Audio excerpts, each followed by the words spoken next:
Welcome to November's ATT&CKcon Power Hour, the best 90 minutes you'll have this month. I'm your host and lead of MITRE ATT&CK, Adam Pennington. If you aren't familiar with MITRE, we're a not-for-profit dedicated to solving problems for a safer world. Through our public-private partnerships and federally funded research and development centers, we work across government and with industry to tackle some of the world's biggest problems. If you're here, you've probably heard of ATT&CK. With ATT&CK and ATT&CKcon, we're working to bring communities together to improve cybersecurity. ATT&CK is open and available to any person or organization for use at no charge globally. I want to start today by thanking all of our ATT&CKcon Power Hour speakers. As with past ATT&CKcons, this year was very competitive with a 28% acceptance rate from our open CFP over the summer. Those accepted talks are what make up the monthly ATT&CKcon Power Hour sessions we have scheduled through January. Thanks also to all of you for joining us for the next 90 minutes, and hopefully we'll see you at future ATT&CKcon Power Hours as well. A couple quick housekeeping notes before we start. Along with your link to today's session, you should have also gotten a Slack invite. If you're already in our Slack, please join the ATT&CKcon Power Hour November channel.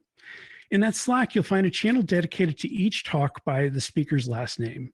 Please ask any questions you have for today's speakers there. Our own Jamie Williams may ask your question live, or the speaker will have an opportunity to answer it in Slack after their talk. Yes, today's session is being recorded and will be posted online once we're done editing and captioning the videos, hopefully next week. So without further ado, I'm going to turn it over to our first speaker of November's ATT&CKcon Power Hour, Ali Mellon from Cybereason. Thanks so much, Adam. Hi, everyone. It's a pleasure to be here with you today. I'm especially honored to be your first speaker, even if that's just because they went alphabetically and my name starts with A. I've lucked out because of that before. Today, I'm going to be talking about mapping the EventBot mobile banking Trojan with MITRE ATT&CK for mobile. A little background on me before we dive in. I've been in tech for about a decade. I spent 5 of those years actually as a mobile app developer. So I have a real appreciation for mobile as its own industry and its own space. And I actually got into security shortly after that from completing some Internet of Things device research, security research. And from there, I started working at Cybereason. I'm now a security strategist in our security team. I work on our infrastructure security and product security. So I'm very excited to talk to you guys about what MITRE ATT&CK is, why we at Cybereason really think it's important to align to it. I want to give this really cool example of mobile malware research that our research team saw, and then talk about why it's important to align to MITRE ATT&CK for mobile and why it's really important for the future too, because it's not just about what we're doing right now, it's about laying that foundation. And I think that's one of the reasons why MITRE ATT&CK is so important. So as an organization, we think about MITRE ATT&CK a lot. Our research team aligns every piece of research that we put out to MITRE ATT&CK, and whether it's mobile malware or just typical attacks on the endpoint. And there are a couple of reasons why, and they really do come down to knowledge sharing, whether that's purple teaming, whether that's having a red team be actually able to communicate with the blue team about what they're doing and why. It's really important to have a common language by which to communicate that. And that's what MITRE ATT&CK really provides to us. So it is really about not just classifying the tactics, techniques, and procedures that we're seeing, but also about being able to share that in a common language with the community, whether it's internally, with partners, with customers, or just with the business in order to really communicate value. Taking that a step further, why we actually map to MITRE ATT&CK for mobile is, one, because it's really cool. They offer a really innovative approach to this problem that at the end of the day, not a decent number, but not as many as we want to be seeing over the next few years, are really working to approach this mobile security problem. The second is that mobile is actually a really important target that enterprises need to take seriously. 60% of corporate data is accessed through mobile devices, and that's a huge amount. And we don't even really think about it in classical, traditional defense and security within enterprises. So it's really important to address. And the last thing that's really important is, again, it's communicating value in a clear way. What I really love about MITRE ATT&CK and MITRE ATT&CK for mobile is that we're actually able to use it to abstract the problem in such a way that it's now easy to understand and communicate to others. We can take this really complicated piece of research that's really technical. Our blogs are like 40 pages long on this stuff, and we can condense it into something that anyone can understand. And that's really powerful. So let's talk about this piece of mobile malware. This is a threat that our Cyber Reason Nocturnus team, which is our threat research team, found, called EventBot. It is a mobile banking Trojan targeting financial services applications. It's looking to collect user data, and it was specifically targeting the US and Europe. What's so fascinating about this attack, besides it being pretty cool on its just with this information, is that it actually targets over 200 different financial applications on Android devices. And these are not just some financial applications. These are really well-known applications. Things like Capital One UK. We're talking about PayPal Business. We've got Revolut in here. There's Santander UK. There's TransferWise, which I personally have on my phone and love to use for getting money from overseas. There's also Coinbase. We've got ING Direct and Unicredit. So what's important to note about this is I assume that a lot of people that are actually on the Zoom right now have one of these apps on their devices. But more than that, they're not all just targeted at the consumer. Some of these are also targeted at the enterprise. Things like, as we mentioned, PayPal Business. They're looking to gather information and credentials from business applications as well as individual user applications. And that's super important when we're thinking about how things like mobile malware are actually going to affect the enterprise. So what our team did for this piece of research, and what our team does for every piece of research, is align to MITRE ATT&CK. What was really exciting about this is MITRE ATT&CK actually has MITRE ATT&CK for mobile, so we can align mobile malware we're seeing to each tactic that MITRE ATT&CK has for mobile. And you can see them here. And for anyone who's really familiar with MITRE ATT&CK, you can see how they're organized from tactics to techniques. And this gives us a really easy way to understand these different attacks and understand exactly what's going on and take a step back from the really technical details so we can get a better perspective for those people who may not want to dig into the research or may not want to be doing the research or may have other priorities. So this is really what I see as the best part of MITRE ATT&CK for mobile, is that you can really abstract the problem in such a way that it's really easy to understand and communicate to other people. And as a computer engineer, I love abstraction. So this takes the cake. But what's really cool about it, at least to me, is what it allows us to do when we're talking about communicating this. Because we have that table, which is already useful on its face, but it's very useful for people who are in the security industry. But what's awesome is that gives us the basis to actually communicate this threat in a way that someone who's not even technical can understand. And I'm going to show you that here with this timeline. So we took that same piece of mobile malware and we broke it down into a timeline starting with initial access.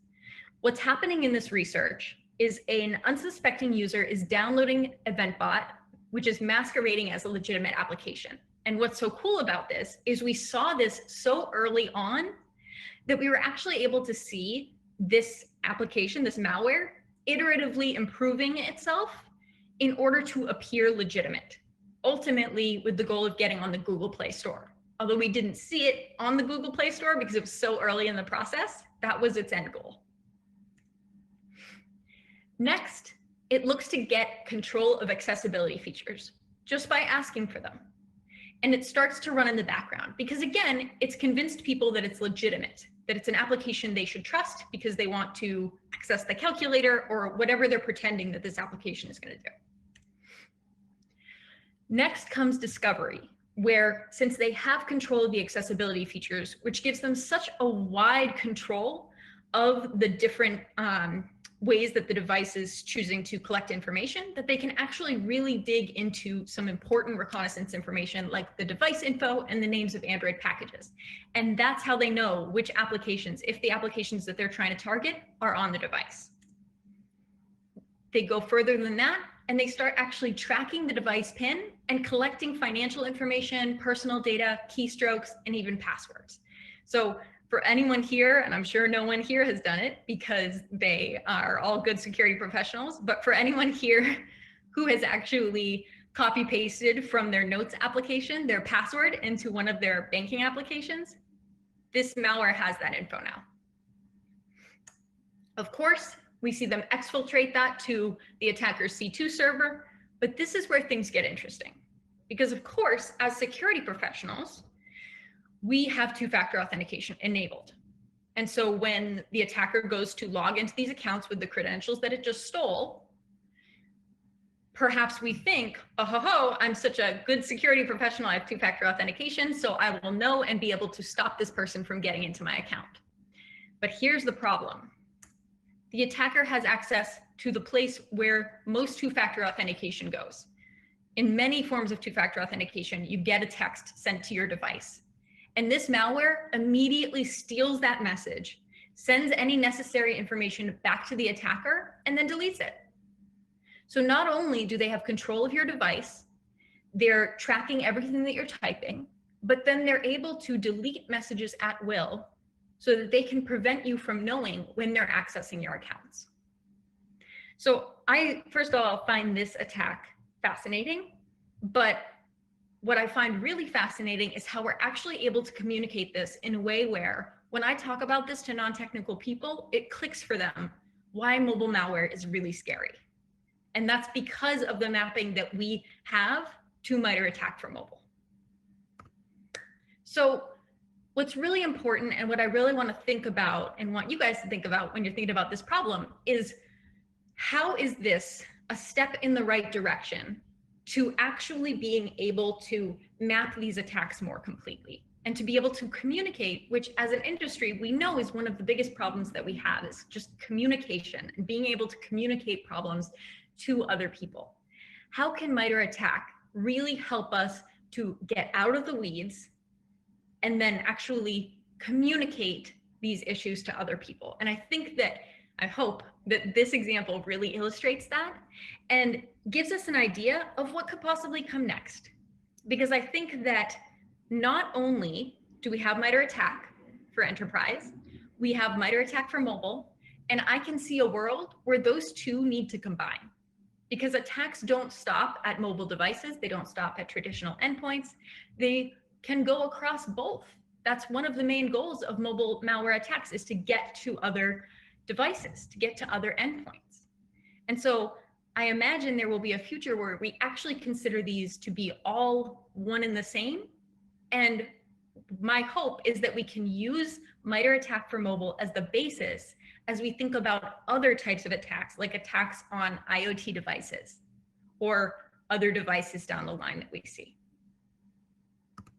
So I want to thank you guys so much for attending my talk. I also want to give a big thank you to the MITRE ATT&CK team.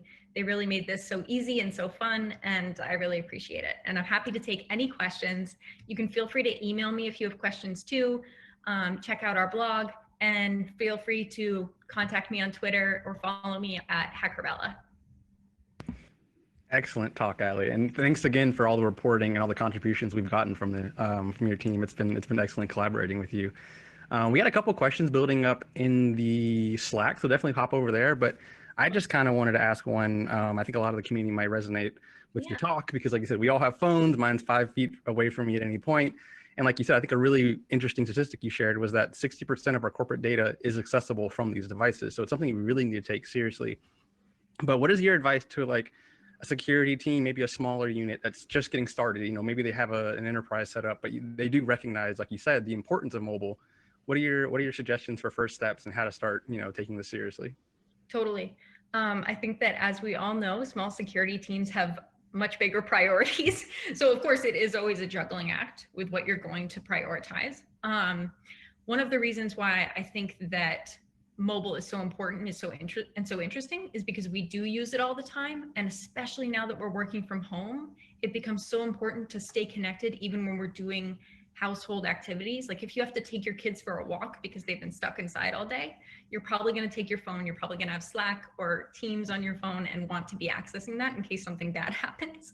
So I think that the best first step that you can take is first working with IT very closely, because of course for most teams, IT controls mobile device management, or EMM, and it's really important to make sure that any policies are up to date and all of the basics IT hygiene is covered. And then really try to start doing some awareness training, because not only can you access a lot of corporate data on the phones, but you're also 3 times more likely to fall for a phishing attack on a small screen, which is crazy.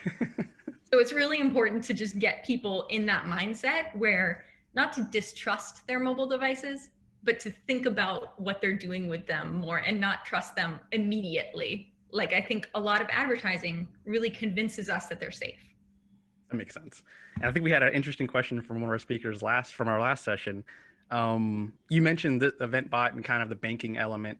Or do you see any other like major trends in the mobile malware space? Like, I know typically, I think one of the themes from our last ATT&CKcon was attacking the human behind the keyboard. And I think in this case, it applies perfectly to mobile because, like you said, it's just that phone is just a gateway into the mind of the human. And it's like there's so many vulnerabilities that, we can't patch as like techies and engineers.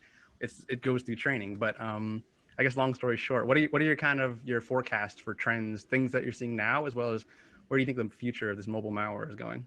It's really fascinating. There are a couple of things that come to mind immediately. Of course, phishing, we all think of phishing when we think of security and like a huge security issue. But what's fascinating about mobile phishing attacks is that they're not really coming from email. They're coming from things like WhatsApp. They're coming from SMS messages. They're coming from social media websites. So I think that having to kind of shift our brains to thinking about a different type of phishing than we're typically used to is really important. As far as trends go too, we've seen, unfortunately, a lot of people pretending that they, or masquerading their applications as things like CDC applications or World Health Organization applications. And as we really get into what will hopefully be a vaccine season, I think we'll probably see a lot more applications like that are trying to trick people, especially when it comes to Android devices. Okay. And it goes back to trust, like you said. It kind of seems like a central theme here. Yeah. I just had, I think, one final question come up, a really good one. Do you have any, obviously you don't have the statistics off your hand, but what are you kind of your thoughts or themes regarding like hybrid attacks where people are using mobile as kind of a gateway to get to enterprise resources? Do you think that's kind of a very common occurrence, or do you think it's, actors are more kind of content with just getting device data directly from like, iOS or Android? It's funny you say that because I actually do have a statistic about this. 90% of mobile malware is trying to access other connected ports and different devices that it can get access to. So it really is trying to move. I think that there are really 2 ways that mobile malware, or 2 risks that come with mobile malware. 1, whatever's on the device, and 2, accessing the enterprise network and getting to other devices. We can see this like, if you don't think much to connect your phone to a Starbucks Wi-Fi, but what if it's not an actual Starbucks Wi-Fi? And then you go to connect your phone to the enterprise network, you can run into all sorts of problems. And so I think it's really, really important. And that's one of the things that I talk about a lot when I'm talking about mobile malware, is not just what's happening on the device. What's really interesting is when we see it actually going from the device into the enterprise network and targeting other devices. So I think that's critical. Yeah, that's an amazing statistic. So thank you for sharing, and thanks again for your talk. Like I said, it's been fantastic. I think this resonates with all of us. There's really some great knowledge to share. And with that, I'm going to turn it back over to Adam to introduce our next speaker. Thank you so much. Thank you, Jamie and Ali. And so for our next speaker, we're going to have Anthony Rendoza from Expel. So thank you. Really excited to be here. Thank you, Attack Team, for giving me the opportunity to, present, cloud things. Cloud is sort of this new frontier in security that we're starting to discover. So I'm happy to be here.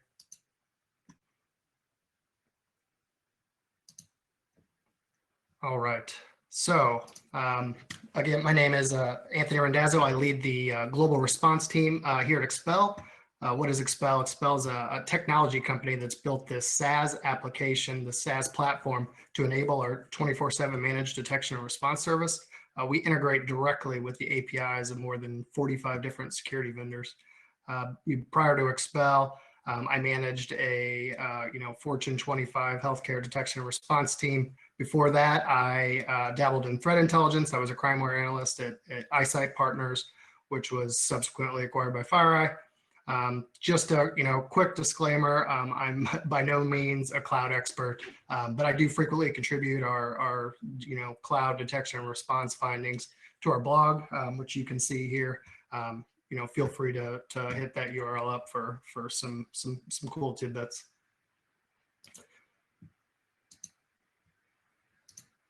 All right. So, what to expect from this presentation. We're all in security, and we all know that security is sort of this afterthought in our, corporate technology environments. It shouldn't be a surprise to anybody that clouds sort of followed that similar path.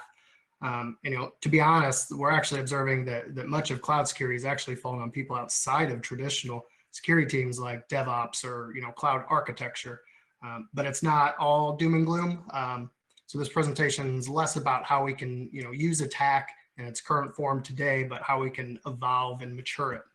So today we're going to cover attack for cloud as we see it here, defending the control plane, a real world incident and some other incidents, and how we've applied attack for cloud there, and then some takeaways.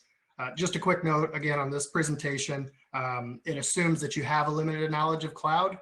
So apologies if there's anything that's elementary to the cloud experts out there, or if I've overlooked any foundational information for less experienced cloud security people.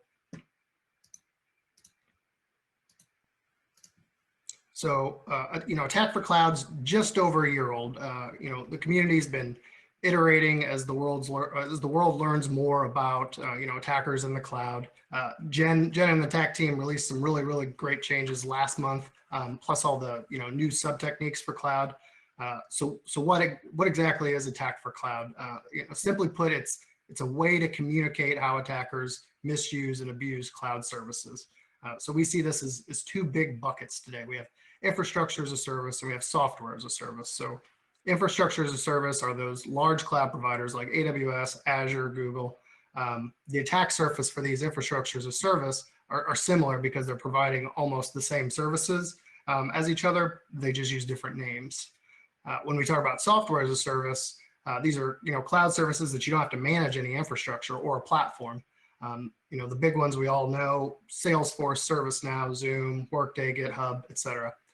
The attack surfaces with these, there's a little bit more variance, but are likely going to be concerned with the identity and access management of those of that software and the service APIs for them.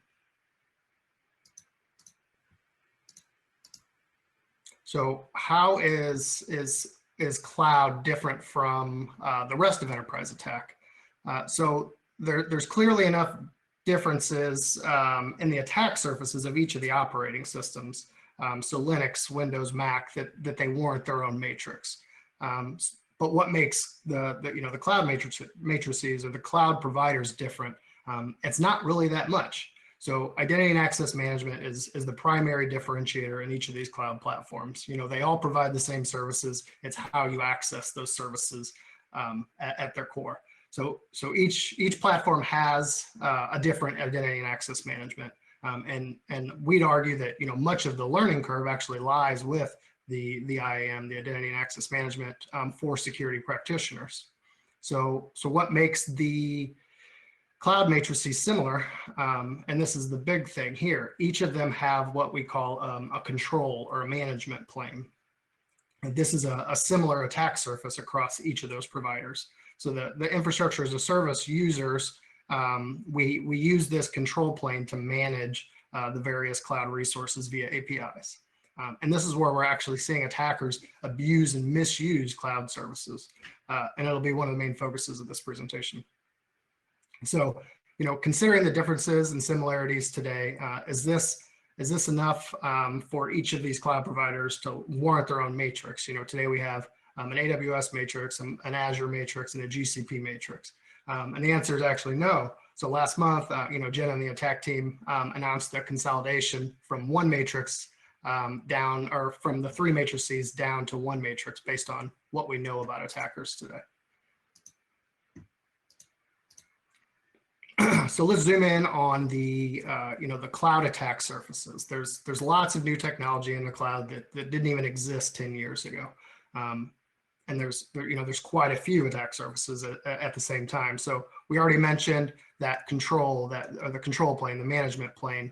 It's a way to abstract administration away from all of these various services using one thing. We have Kubernetes and its control plane for management. Kubernetes being a way to manage your containerized environment. I'm not an expert by any means on Kubernetes, so I will stop there. Storage services like S3 or Azure Blob Service or Google Cloud Service. This is your hard drives in the cloud. The compute resources, right? So all of the VMs that run in the cloud. So Amazon EC2, Azure VM. This is where all of our applications are running that are not in containerized or even in containerized environments. Cloud databases in AWS, RDS, Redshift, etc. So why did we choose to focus on this control plane given we know about all of these different attack surfaces? A few reasons. So we believed it would, our theory was that it would likely be easier to spot attacker fingerprints. And I'll get more on this soon with regards to like the data that we use to spot those fingerprints. But it's also a super high risk for any businesses. If you lose the access keys to your control plane, it could potentially be like having domain admin for a Windows environment. There's another reason there's not a ton of traction with EDR in the cloud. There's very few vendors that are actually spending a ton of effort here, and there's even less customers deploying it. It could be possibly due to the reason I mentioned before of cloud security falling on other teams like DevOps. And lastly, the migration to containerized and serverless cloud compute. So it's important to know what we're responsible for versus what our cloud providers are responsible for regarding security. So this is the shared responsibility model for cloud security. Each provider has one and they're all relatively the same. This is AWS's, which much of the rest of this presentation will be the focus of. But what we found out through the shared responsibility model is that the cloud provider is actually responsible for very little security, and I think this is kind of a misconception that people have by migrating to the cloud. That there's inherently more security. It's definitely true in some instances, but generally speaking, it's not. So on this diagram, the blue mostly represents all the different cloud services that each provider offers. That's EC2 and VPC, S3 storage, IAM, RDS, all these different acronyms that are services in AWS. All of these services are managed by the control plane, and the control plane is made up of many different APIs to access each service. So there's 3 ways that you can actually access those services through the control plane. First, the web UI, that's console.aws.amazon.com, right? Next is the CLI, which is the command line interface through some shell. This isn't commonly used. And then we have programmatic access through software development kits, SDKs. And this is the most common, right? Because most AWS resources are managed programmatically through infrastructure as code like Terraform or CloudFormation. But we do know that the cloud control plane is actually a shared responsibility. AWS tries to make the APIs, inherently secure, and you can make the debate as to whether there's vulnerabilities or there are features. But they're also providing protection through paid services like Amazon Guard Duty.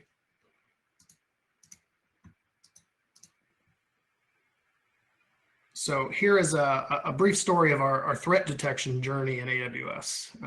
We know we wanted to focus on defending the control plane, but where do we start?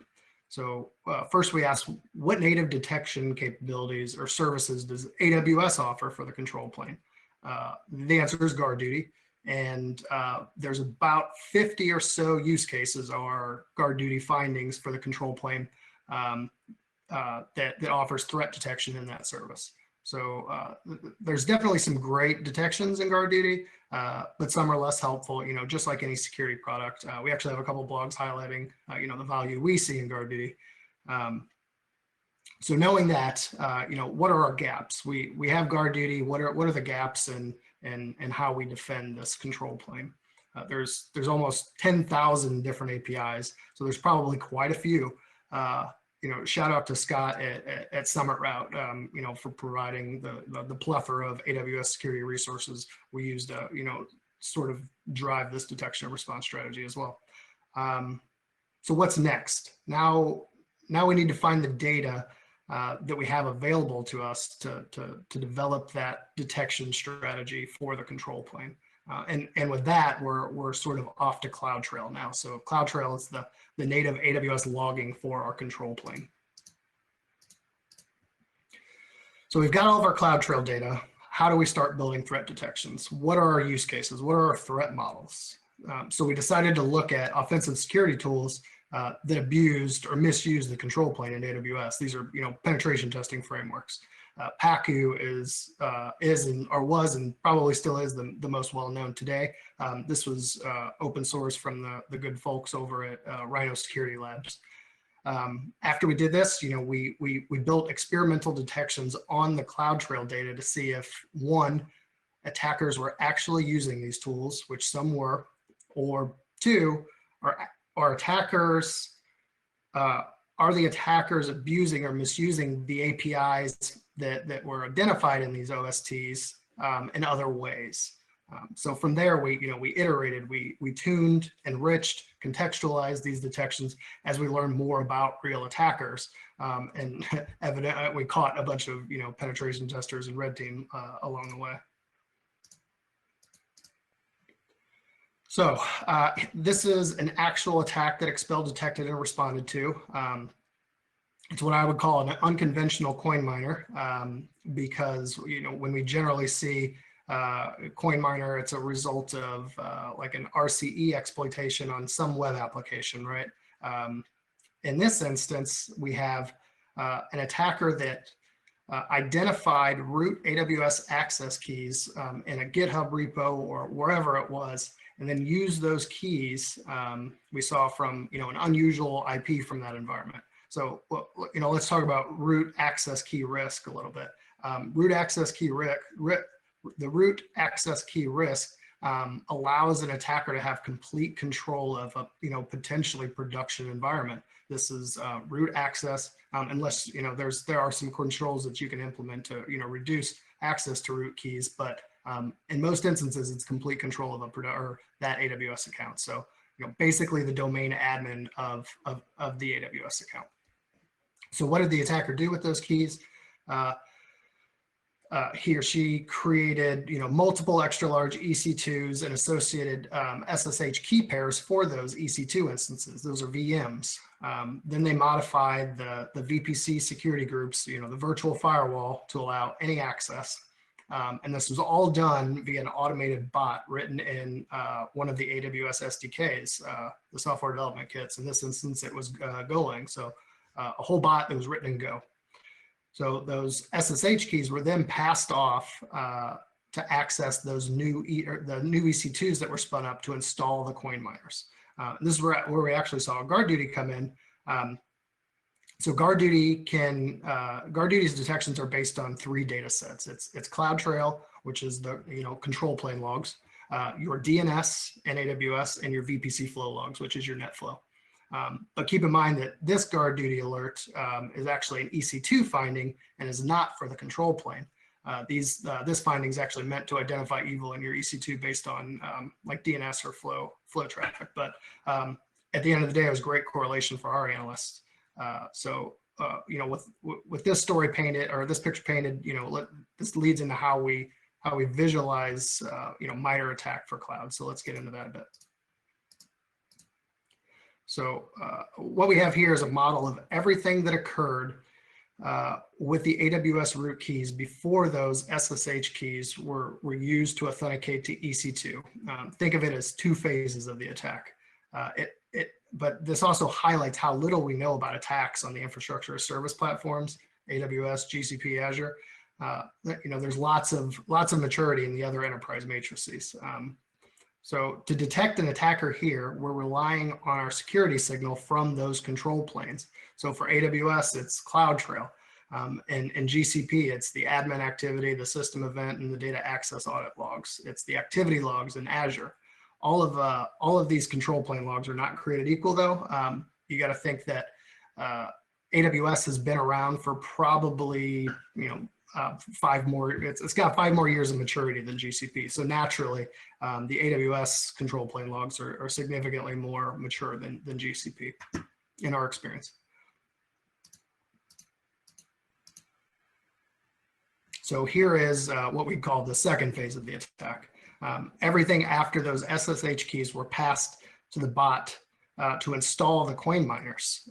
And what you're seeing here is, you know, the enterprise Linux matrix. So the first thing we observe is, you know, obviously a much more well understood and mature attack surface than attack for cloud.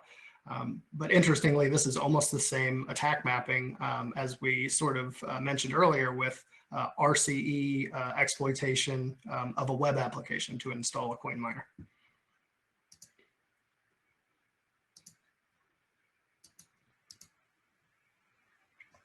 So we actually have quite a few more examples of attackers hopping around between the cloud and the enterprise Windows or Linux matrices. So similar to the attack we described earlier, we have another instance of an attacker, except this came from the AWS CLI. So it was more hands-on keyboard, but it was multiple compromised keys, and the attacker imported their own SSH keys to access the EC2.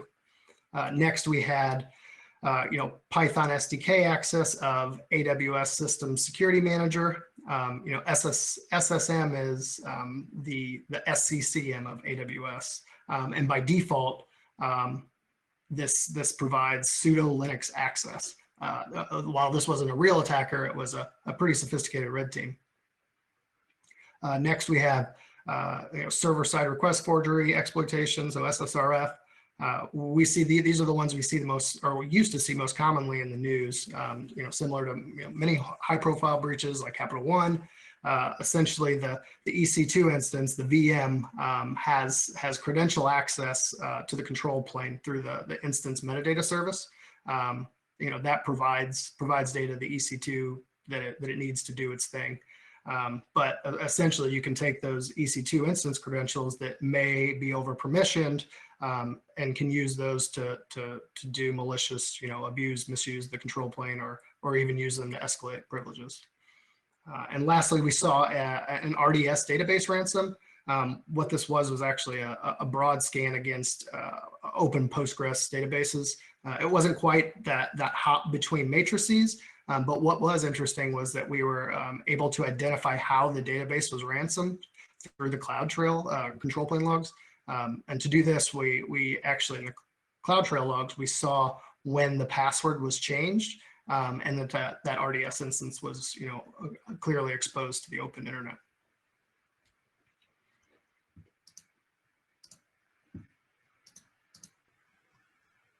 So based on our detection and response experience in AWS here at Expel, we developed this really cool mind map for attack, you know, for the APIs that we observed being abused or misused over the last 18 plus months.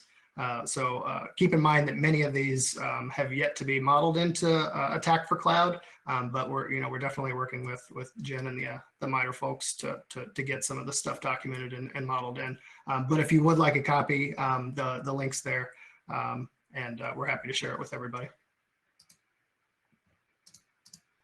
So let's talk about some of the takeaways. There's clearly lots of attack surface in the cloud, but there's also lots of opportunity to better understand all of the enterprise matrices and improve cloud in particular. We don't know what we don't know. There's a lot of public detections out there against CloudTrail, but many of these, actually the vast majority of these are for what we would call a risky configuration. So an S3 bucket exposed to the internet or an RDS bucket exposed to the internet, a risky configuration change on your VPC security group. And these aren't really pushing the envelope. It's just a lot of alerts that don't tell us a whole lot. What we need are more threat-centric detections. We need more experimentation. Again, this is sort of that new frontier. I mean, we need to try a bunch of different things to sort of see what sticks. And lastly, attack automation, I think, is really here to stay. Almost every example that I discussed was an automated attack, with the exception of the one attacker that was using the CLI. But this limits our ability to respond rapidly attacks, and it almost implies that we have to sort of shift to this automated response framework in the cloud. So that's all I had today. I hope that this is very insightful for everybody. I know this is a lot of new material and a lot of new concepts to people. 18 months ago, I had like virtually no experience in the cloud. So let me be a lesson to anybody else that it's easy to spin up and learn these things. But I'm happy to elaborate on anything in Slack, and thanks again for having me here today, MITRE. Thanks for sharing. That was fantastic. Like you said, a lot of us are kind of in the same boat where we know of the risk here, we know of the growing threat, but just getting those first steps in the cloud, is such a learning curve. So we definitely appreciate all your insight. We had a lot of great questions building up in Slack. So definitely hop over there. Yeah, some really good ones. I'm gonna poke your mind a little bit.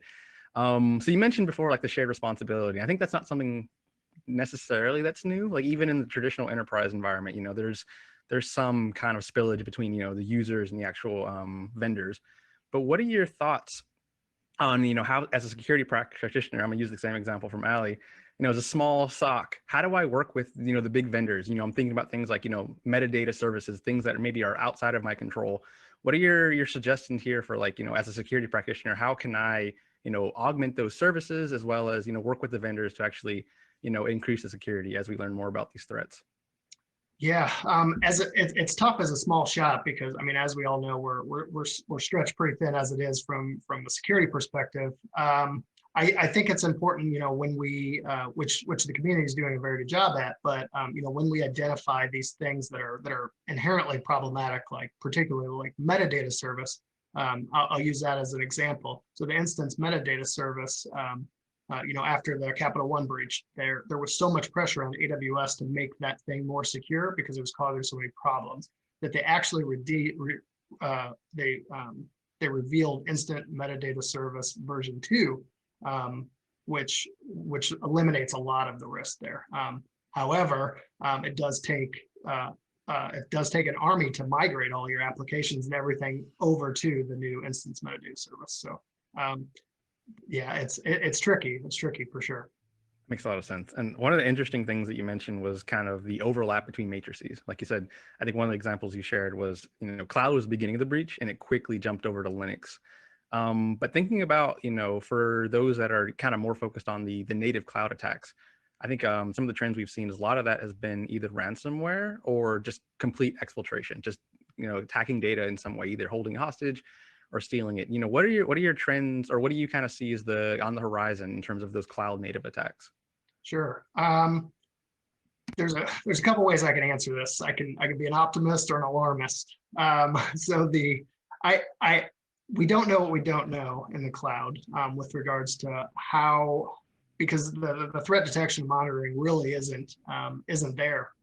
I don't think there's a ton of organizations that are doing this. But once we learn more about attackers, and once that stuff starts being socialized a little bit more, I'm almost curious to see if more attackers actually migrate to attacking things like the control plane. What's interesting about the coin miner attack is that attacker could have monetized those root access keys significantly more than installing a few coin miners, right? They had control of what could have been a production environment, right? But I think that, you know, attackers have risk management as well. So how much heat do they want to bring on themselves? But again, most of this stuff is automated. So there's a preconceived notion of what the attacker wants to achieve. And then the final question I had for you is, personally, I've worked with the cloud team at ATT&CKcon and kind of helping mature that model. So we definitely appreciate everything you guys have contributed and kind of work with us to build that out. But like one of the things you keep mentioning is that, you know, we're all in this together. You know, all this is maturing at the same time. The tradecraft from adversaries is growing, as well as, you know, our ability to detect these things, you know, harden them, and then, like you said, share information about, you know, what adversaries are actually doing. What advice can you give to, you know, the community listening on how we can work together to actually, like, you know, reach that end state of, you know, more secure cloud development and more secure cloud deployments? Yeah, so I think it'll evolve over time. I think the cloud is still relatively immature, especially from a security perspective. I mentioned how a lot of cloud security falls on teams that are outside of traditional security. So I think as that matures a little bit more, we'll get a better grasp of things.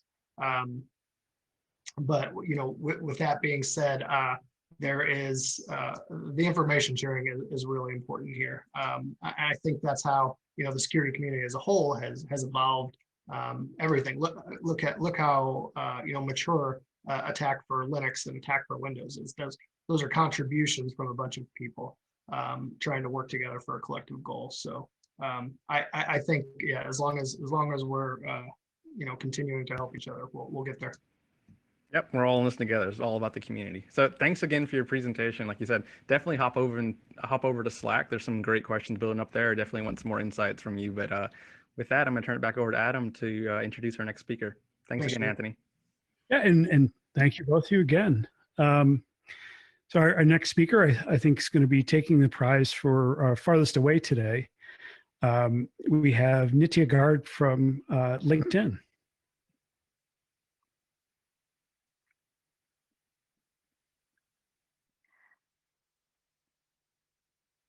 Thank you, Adam.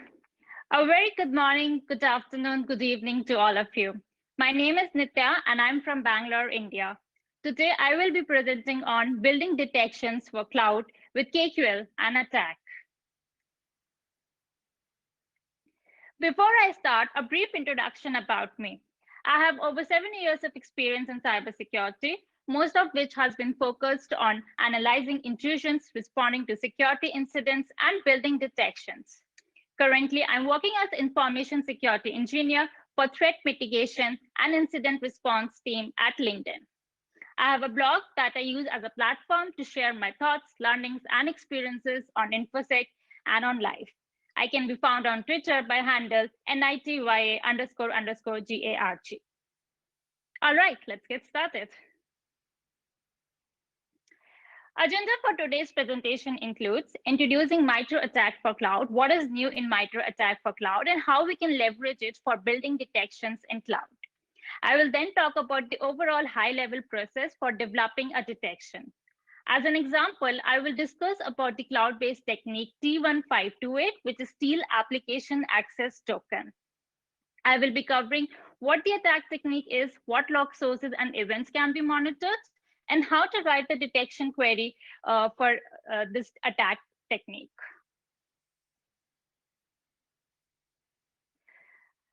I would like to begin with a statement. Attackers have to succeed at every stage. Defenders have to catch them at any one.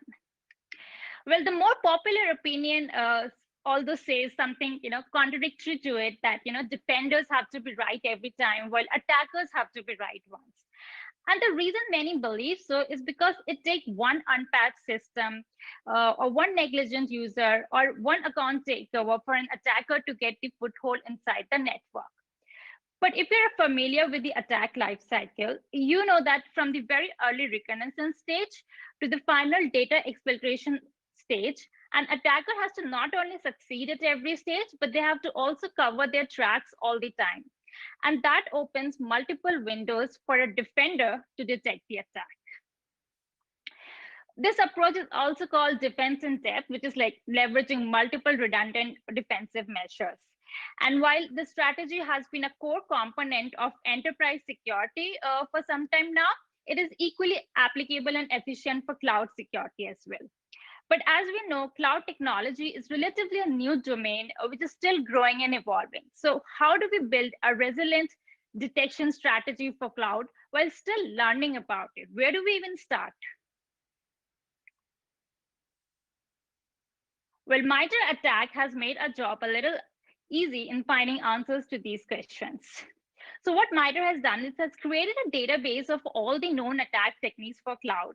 And these techniques are grouped under 10 different tactics or post-exploitation stages. This database is constantly updated with many renowned individuals and organizations contributing towards it. Attack framework can be leveraged for threat intelligence, detection and analytics, adversary simulation, assessment, and engineering. But for the scope of this presentation, I will be discussing on how to use attack for building detections in cloud. But let us first understand the detection development process. So the first step when developing a detection is to select the attack technique for which you want to build the detection for. Now, it can be that you're already familiar with that specific attack technique, what is it and how it works. And in that case, you can skip the step 2 and straight away go to step 3. But many times it happens that we may not be very well aware of it. And that is common and understandable. Attack database is huge and no one knows everything. And that is when the step 2 about researching the attack technique becomes very important. Now, before we can go and start building the detection itself, we need to do our homework, like study and research about that technique, how that attack works, and what is its relevance at your organization. Is the attack technique applicable to your environment? And if yes, then how it can be exploited. So attack gives a detailed description of the attack technique, and it also gives multiple references to other links and resources that can be helpful when researching about that technique. The next step is to identify the data sources that you need to monitor and leverage for building that detection. Now, attack lists down all the potential data sources that are applicable for that attack technique. After the identification of the data sources, you may have to check their availability in your environment. If they are available, you can go to step 4, but in case the required logs are missing, that can be a blocker in your detection development process. But let us say that you have the required data source available. So next what? Now, before you start writing the actual detection query, try to visualize and hypothesize the detection scenario. How that attack technique can be exploited in your environment and what are the events you need to monitor to detect it. And once the detection scenario picture is clear in your head, or even you have written down in a paper, review the logs for those identified data sources to know and understand what events and fields can be monitored and logged. And then comes the main step of writing the detection query itself. And before you deploy the detection query to production, try to revisit the detection query. It is rare that a detection written in the first attempt itself is a high efficacy detection. So fine-tuning the detection to reduce the number of potential false positives is always a good practice.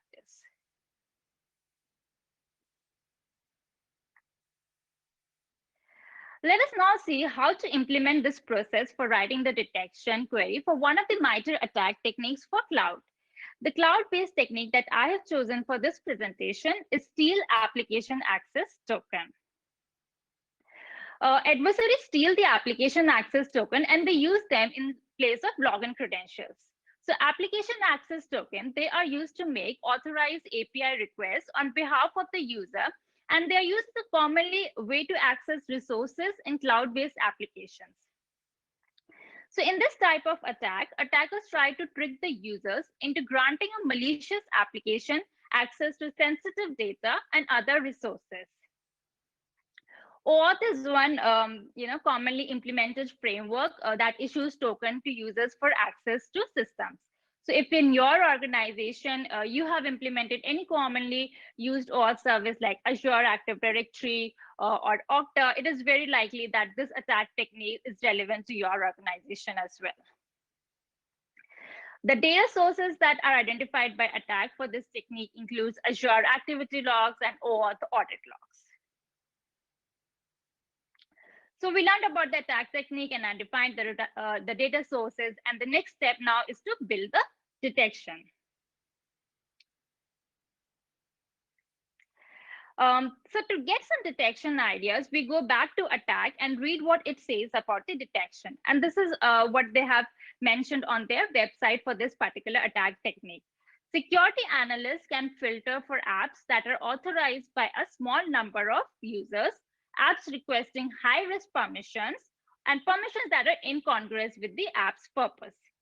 Admins to identify privilege escalation actions, such as role creations or policy modifications, which could be the actions performed after the initial access.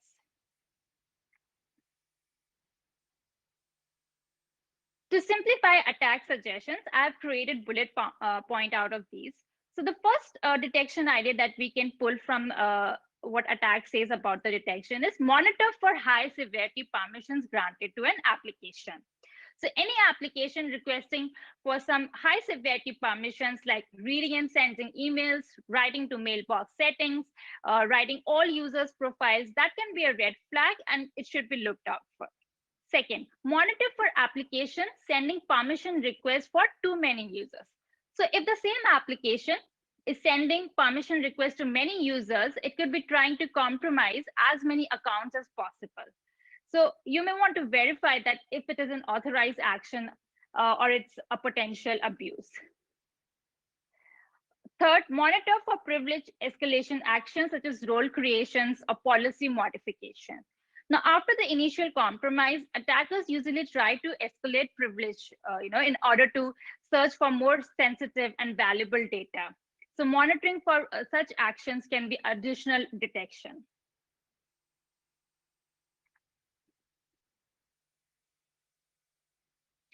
So now we have some detection ideas on how to build the detection for potential OAuth access token abuse.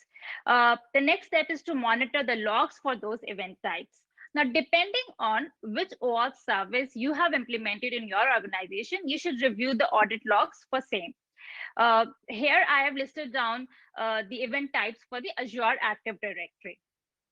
So the first event type is the add OAuth to permission grant, which is generated in the usage of OAuth to permission grant. OAuth to permission grant is a resource type that represents the permissions granted to an OAuth application.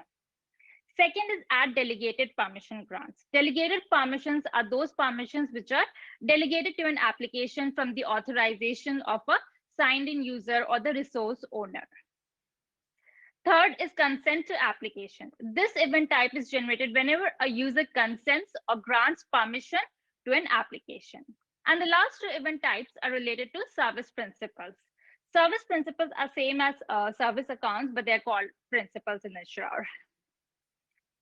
So add service principal event type is logged whenever a new service principal is created, and add app role assignment is logged when a new service principal is assigned an application role.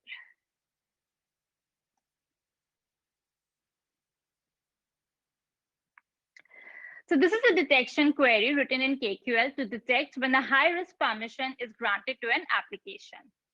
KQL stands for Kusto Query Language. Kusto Query Language is a simple yet powerful language to query structured, semi-structured, and unstructured data. The language is very expressive and it is very easy to read and understand the query intent. So what we do in this detection query, we define a list of high-risk permissions which are not usually requested for or granted. And that list has been given a name as high-risk permissions which contains some sensitive permissions like user read, write all, and similar. The next statement in the query, it defines the table name in which we are interested in searching the events for. So as I mentioned before, it should be the audit logs of the OAuth service which you have implemented in your organization. Here it is audit logs, which stands for Azure Active Directory audit logs. So we then check for the event type consent to applications. So this event type is generated whenever a user grants a permission to an application. And the next few steps in the detection query, they extract some important fields like application name, application ID, username, and the IP address who granted permission to the application. And all of these fields are very important for the security analysts or the incident responders when they are investigating the alert. But the main condition here, which is checked in this detection query, is to look for the value in the scope field. So the scope field contains the permission name. And if that permission name matches with what we have defined in our list for the high risk permission, this detection query will show the results for that.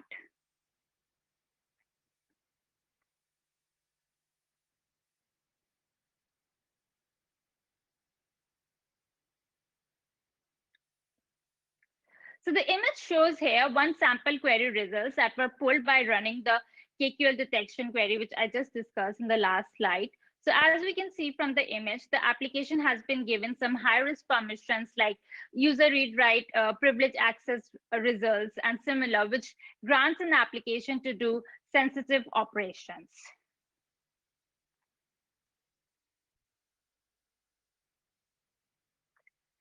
So we learned today how to leverage MITRE ATT&CK for building detections in cloud. What are the high-level steps for developing a detection? We also learned about the cloud-based technique, Steal Application Access Token, and how to write the detection query. And that brings me to the end of this presentation. Thank you so much. Thank you to all the participants and to the MITRE ATT&CK team, which did a wonderful job. Thank you. That was an excellent presentation, as well as we know you had to deal with time difference. I definitely appreciate you staying up so late and sharing all this great knowledge. Thank you, Jeremy. No worries. So, like I said, I think one of the really powerful things you said is that attackers have to succeed on every stage, but as defenders, like you said, we just can find one stage and find one clue and run that down. But as you said, that takes a lot of homework as a defender. You can't just Right. just swing for the fences and hope for the best. So what advice would you give to people for, like I said, I think your KQL query example was perfect, but that involves so much knowledge. Like you have to know what data is available. What kind of advice would you give to people who are like just starting with cloud and like figuring out what are those data sources and how do you access them? Sure. So as I listed down that, attack helps us there. Like it will show on that attack technique page itself, it will show you what are the data sources that you can leverage for, monitoring that particular technique. So you just have to check that whether those logs are available in your environment and if that technique is applicable to be exploited in your environment. So for example, for this talk, I talked about the Steal Application Access Token. So it says that you need to have audit logs, if whichever service you have implemented in your environment, like Okta, Google, Azure Active Directory, so you may want to check whether you have audit logs available for them and how you can leverage. So I think starting with the attack itself can help you there. It makes sense. And it probably helps as well prioritize. Like you said, I think your selection of a technique was spot on, because that's one we actually see very often with like the tokens are so vital in these cloud environments. But final question I had is, I think you kind of displayed the power of like KQL. Do you have any advice or resources for people that are interested in like learning more? Like, how did you learn KQL? Is it something that you just kind of get on and start playing with? Or are there any great resources that you can point to or kind of share with others? Yeah, sure. So Microsoft has done a very good documentation on KQL. So it has given all the proper known syntax available for all the fields and whatever, it has capabilities. So you can start from there itself. And then there's a very good source available on Plural site for it. So maybe that's something that you can check out. But yeah, a good starting point will be to start from the Microsoft documentation itself. They've done a good job there. Yeah, I think a couple people are already dropping those in Slack. So thank you for sharing that great insight and great knowledge. And with that, I'm going to punt it back over to Adam to introduce our next speaker. Yeah, thank you. So we're coming up on our second to last speaker today. We have Matt Snyder joining us from VMware. Right. Hey, everybody. I'm really excited to be here. We'll get started in just a second. I just requested control. All right. And we're off. So I really appreciate everybody making time out of their busy days and schedules to hang out with us and listen to me kind of rant and rave about a topic that's very near and dear to my heart. So a little bit about me. I've been in this industry for about 15 years. One of the kind of highlights out of my career when I was very junior, I was back in 2013, I was on the incident response team at Neiman Marcus during one of the first major credit card breaches. And with that experience, I feel like I've been in a great position to see how our industry has changed since those major events have really brought security to the forefront of just about every organization out there. And then also being able to relate and explain that, having that post-breach budget surplus doesn't solve all of your problems. Being able to pick out all the tools that you want to, there's still more work that has to be done. And with that, just, setting the agenda really quickly. In this talk, I'm going to talk about how we at VMware are integrating MITRE ATT&CK framework into our security operations from a holistic standpoint. We're not just talking about hunting or finding specific things. We're really ingraining this into everything that we do here. On that point, this does not cover any VMware specific products or services. I'm not discussing any future plans about those products or services, what they can and can't do with MITRE ATT&CK. This is a vendor neutral presentation. So anything that you can take away from this talk should be able to be used anywhere and everywhere. And with that, I want to set kind of the problem statement. I've kind of alluded it to earlier in my introduction is, why are we even bothering with MITRE ATT&CK? There's a ton of stuff to be done in our day-to-day lives. Why take on another challenge, another project to add on to existing really heavy workloads? And, what I've seen in my time is that, there's a flaw that we've kind of latched onto. There's this cycle that we go through and we haven't really broken out of it in the last 7 years. And that goes a little like this. There's some sort of hole or gap, it gets exploited, there's some sort of security incident, then we patch that with tools or actual patches, and then we wait for that cycle to repeat again. And we see that it happens over and over and over again. And even over the last 7 years, as our tools and the technologies and our people have gotten better, we still see these types of attacks. And I think this ties in perfectly with an example about survivorship bias and an example from World War II, when they were looking at planes returning from combat missions, and they were trying to figure out what they can do to harden their structure so they lost fewer planes. And one of the engineers or scientists on that project, Abraham Wald, noted that the planes that they were looking at in the analysis that they were doing were on planes that had returned. So as you can see here in this picture, the little red dots, that's all indications of damage of planes that had survived. The areas where there wasn't any recorded damage meant that it was less likely that those planes were going to return back from their missions. And those were the areas that needed more armor and reinforcing, and not these areas where we've seen the planes survive.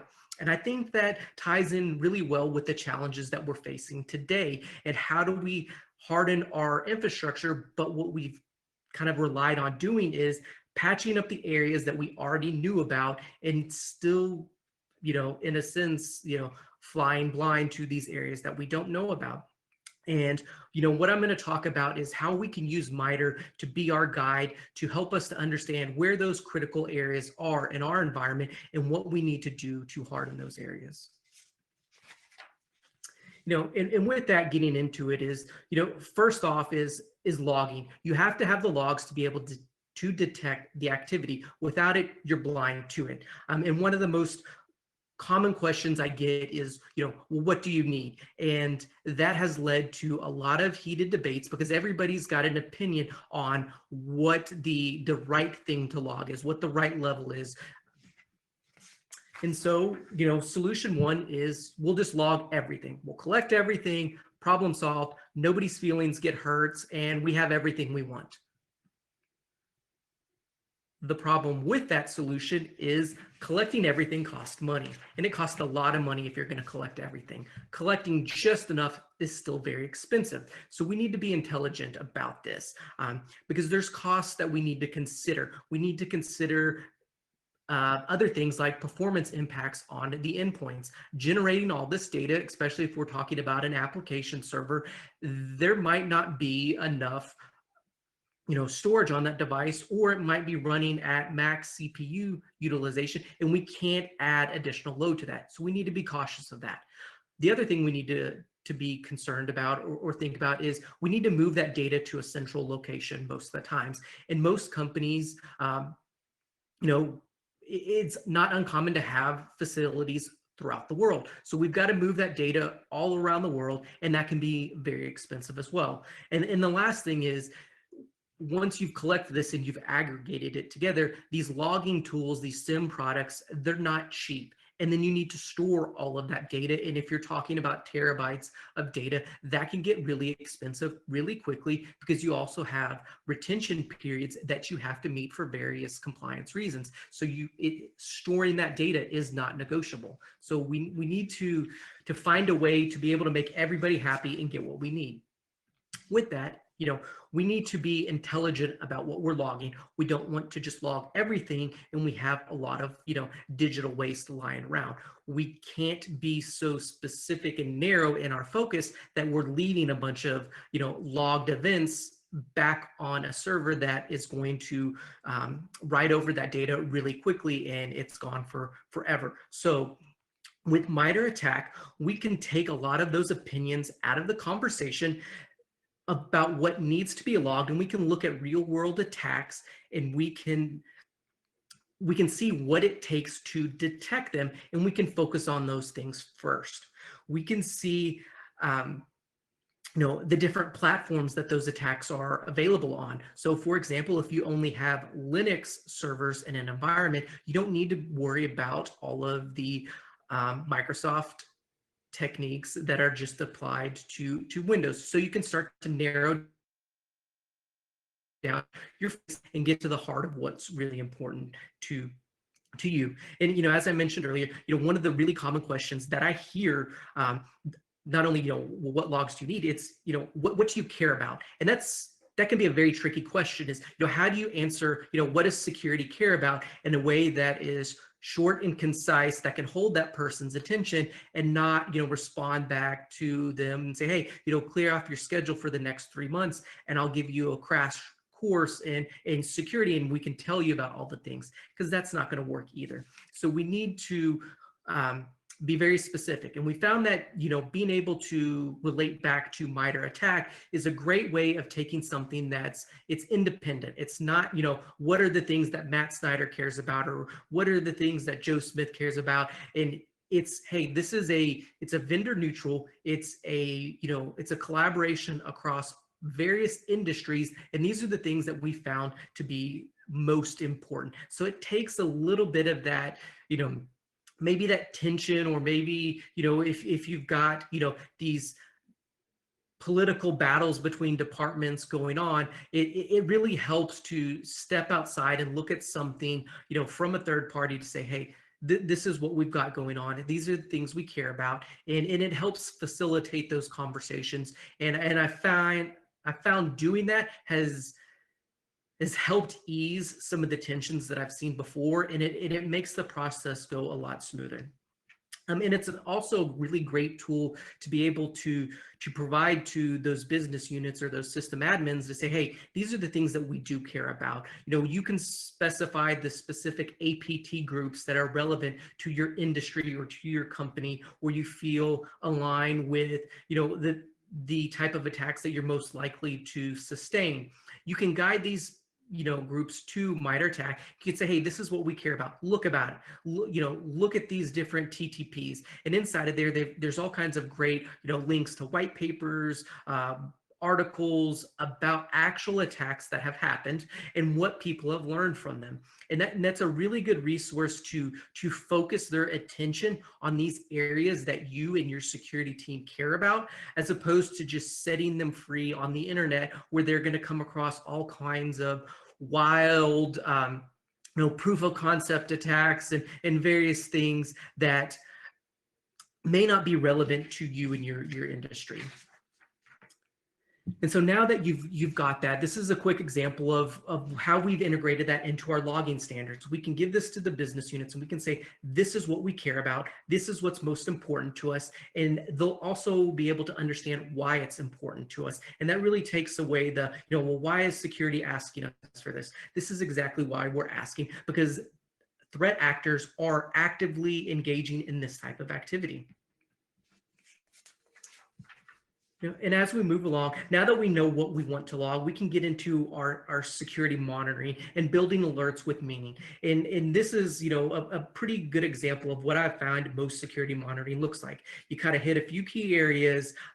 You're not doing, really a good enough job, but hey, it passes. You've got security, and we need to change that as an industry. And as we tie back into building a balanced portfolio and looking at the example I gave earlier with the airplane, on the left, in the blue heat map, you can see kind of what we're building alerts around. And then when we look at the airplane, you can see the damage it's sustaining. And this is a really good illustration of using survivor bias to kind of solve a problem and look at what we're seeing as an industry in a different way. And these are really kind of close, and I find it kind of striking when you compare and contrast these two pictures, is you want to make sure that you're focusing on building a broad, even security portfolio and not just stacking up your armor, so to speak, in certain areas.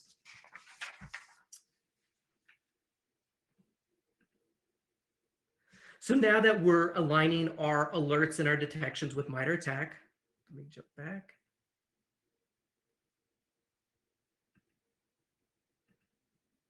The delay got me. Our alerts start to have a little bit more meaning. There's more context behind them, because now we're mapping to these TTPs, and our analysts can see, okay, I've got an alert that is now, we're implementing risk-based alerting. And so you can tie the activity that might be very low fidelity alerts into these chained events. And now when an analyst reviews something, they can see that you've got something that maybe it's hitting across, initial access. And then you see something in execution, and then maybe something across lateral movement. And all of those individually might be too low to actually trigger an alert. But together, our analysts can see that, hey, we've got something here. We've got this chain together of events, and it looks like an actual attack. So it helps us to reduce false positives, build better fidelity alerts, and really get to the data that we're caring about. And then also we're using MITRE ATT&CK to track our maturity and growth. We need to be able to see where we're starting out with, so you can look at your portfolio and say, okay, I can detect these things. And as time goes on, you can see how you're growing. And this is a really great tool to work with your leadership teams to be able to say, hey, given our current status and our current workload, we can build towards these detections in this amount of time. And then after that time's passed, you go back and you look and you can reevaluate and say, hey, we got this far, but we didn't get as far as we needed. We need more people, or we need better tools in order to really close that gap where we need to be. And the last thing I want to talk about is using MITRE ATT&CK to evaluate security tools. And this can be new tools, this can be existing tools. With ATT&CK, it really helps us, if you think back to that heat map, we can overlay all of our tools and we can see what matters most to us and what we can detect. We overlay that again on top of what the attackers that we're most concerned about, what they can do, and then we can identify those areas that maybe we have gaps in coverage. And then we can use that to review our tools to make sure that they're able to do the things that we want to do. Because a lot of the times we see these tools kind of boxed and sold as those as seen on TV products. You see these over dramatic sales pitches, and then you end up with this solution that just really doesn't work. And I'm running up against time, but the last thing I would like to mention about this is, just because a tool or a vendor says that they align with MITRE, that doesn't mean that they went through some accreditation process and they've been blessed by MITRE to detect all of these things. It's really up to you to put them through the test and make sure that they can find those things before you go ahead and purchase and implement that. With that, I know we're up at time, so happy to answer any questions in the Slack channel. Thank you, everybody. Thanks, Matt. That was amazing. And like I said, you'll see some big fans in the Slack channel for your meme game. We definitely appreciate the gifts.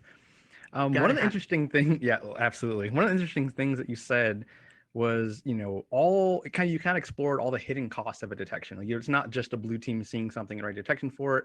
There's costs with, logging and licensing and all these other elements. And it really does take all the, kind of all the involved stakeholders to kind of buy in. But one of the questions I had was like, what advice would you give in terms of, keeping all those stakeholders involved with this entire detection pipeline? Because like you said, it's not just writing analytics. There's so much more cost and so much more decisions involved here.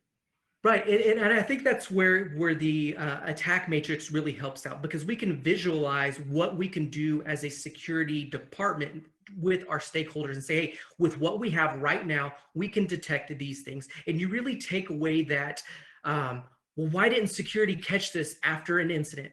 I've heard that so many times throughout my career, and I can count the gray hairs on my head every time that's happened, because it makes your head want to explode. Using this is a way to, before that even happens, being able to go to your leadership team and say, hey, we can do this with the tools that we have, with the people we have. And then this is where our attackers are coming from.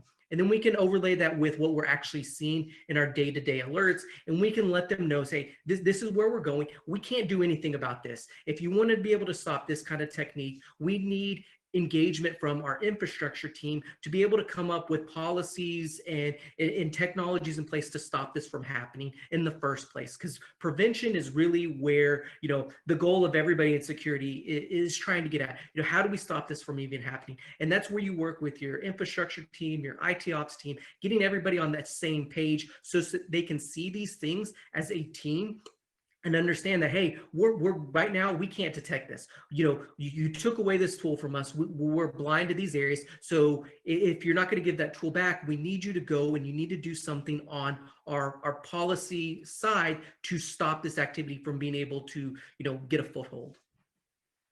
Great insights. Thank you so much. Great presentation. Like I said, definitely hop over to Slack and definitely respond to some of the praise and questions that are building up there. Thank you very much to Matt. Thanks, everybody. I enjoyed this. And so I'm going to ask for our final speakers, we're going to have Jamie switch roles and become one of the speakers, where he'll now be joined by Mike Hartley, both from the MITRE ATT&CK team. So take it away, guys. Thanks, Adam. And like I said, this is Jamie Williams here. I'm here with my friend Mike Hartley, and we're giving you an update from the attack team on what's happening with pre-attack. So it has been a truly crazy 2020 in many ways. And even just for the attack team, we started the year doing sub techniques. We released beta, we released the final in, I believe it was July. We've been growing cloud.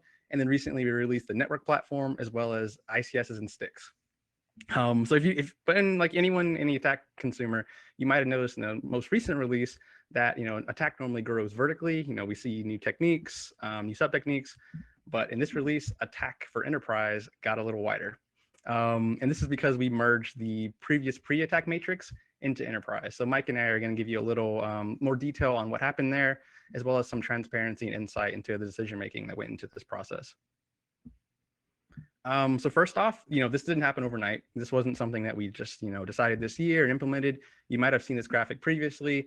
This was included, the entire idea for this merger was included in our 2020 roadmap, as well as if you followed ATT&CKcon last year, Adam actually presented an introduction for what we were thinking here. So, big picture, this is something that's been kind of on our minds for a while, and it just has been implemented as of version 8, this most recent release of ATT&CK. So a little background about pre-attack. It was initially released in 2017 as a separate matrix from Enterprise. So it had its own 17 tactics. Long story short is when you think about a kill chain, Enterprise typically focuses on what we call post-compromise or right of boom, where pre-attack was kind of thinking left of boom, the behaviors that an adversary would execute leading up to compromise. So thinking of things like, deciding on targeting, deciding on, what the priorities are, gathering information about their victim, staging and developing resources, things like that. And pre-attack really opened up some really interesting use cases. Most importantly, how do you get ahead of a breach? As a defender, how can I see artifacts of an adversary getting ready to target me, whether it be, setting up domains, tracking botnet activity. These are really important considerations, especially when you start thinking about open source intelligent requirements, like, where do we need to look for, and, in the public space to actually start seeing, adversary activity before it's actually in our environment. And like I said before, this wasn't something that happened overnight. Dating all the way back to version 2 of ATT&CK in 2018, we actually started to pull bits and pieces of pre-attack over into Enterprise. Particularly in this case, the initial access tactic was actually populated from 2 tactics that were previously in pre, launch and compromise. So like I said, this is something that's, we've kind of always had the desire to kind of bring these 2, pre and post compromise matrices and thoughts together.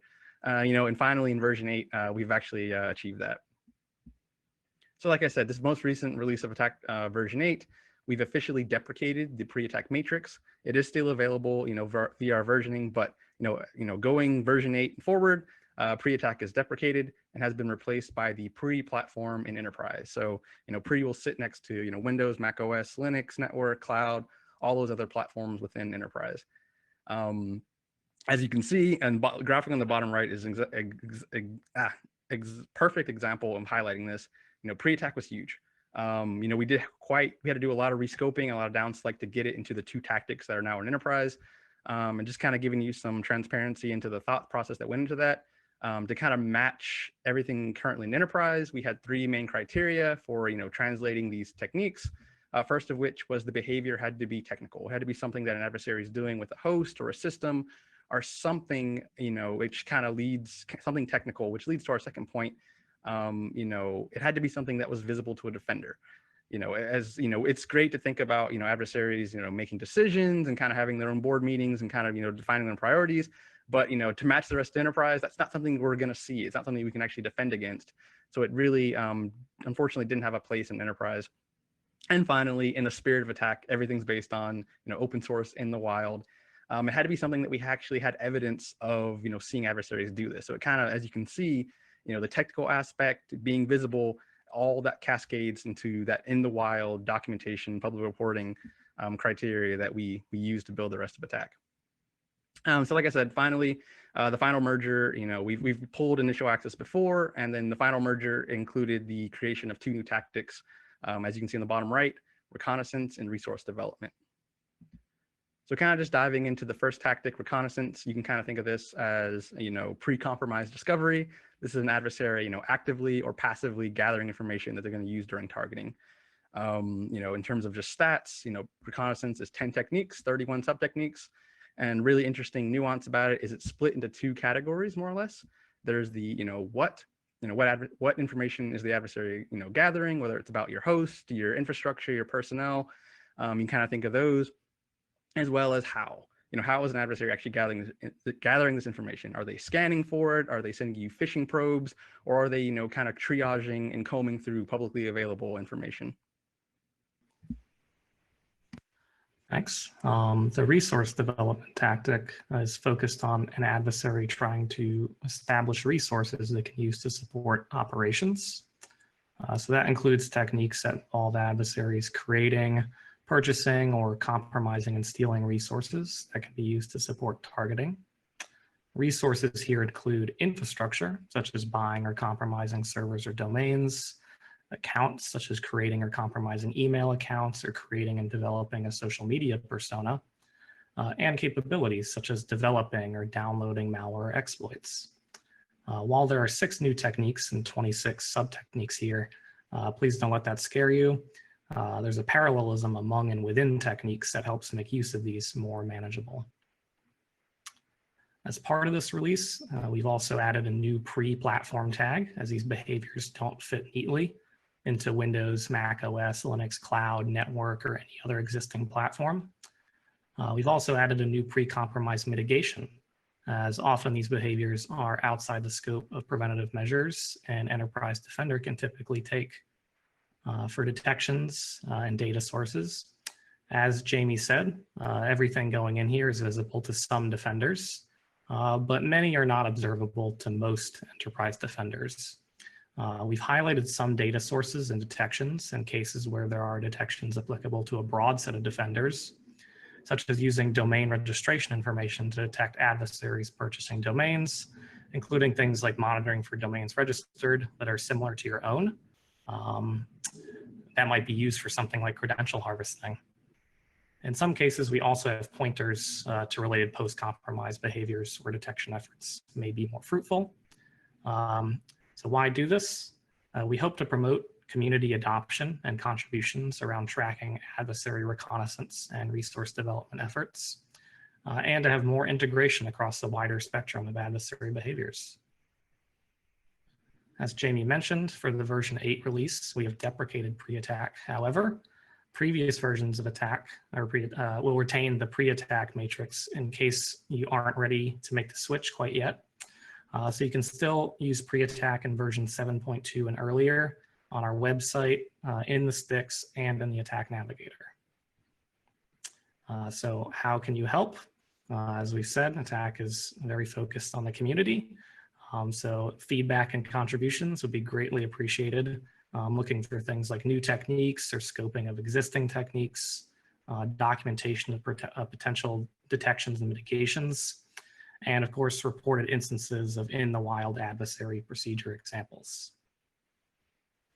Lastly, we want to give special thanks to a few people, including MITRE's Ingrid Parker for working with the attack team to develop the criteria for determining what pre-attack behaviors could assimilate into enterprise attack. We also want to give special thanks to former attack team member Katie Nichols, along with current head of attack Adam Pennington, for whiteboarding sessions to determine the techniques and sub-techniques that fit those criteria. And lastly, a thank you to Kristen Esbeck for leading the creation of pre-attack, which much of this work was based on. And that, folks, is how we helped put the pre into attack. Thank you, and back over to you, Jamie. And I'm just going to thank everyone again for joining ATT&CKcon, as well as in advance for all the contributions to the pre-effort. And with that, I'll turn it over back to Adam for a sign off. And thank you, guys. Mike and Jamie will be available for questions in the Slack. Jamie's not going to ask himself questions today. Thank you again to all of today's speakers and for everyone for joining us. There's been some great discussions in the Slack, which hopefully will keep going after we're done here. Links to videos and slides from today will be emailed to everyone who registered once they're ready to be put online. And we'll be getting those out to everybody as well. Please join us for the next ATT&CKcon Power Hour on December 11th. Registration is open today, and thank you again for joining us.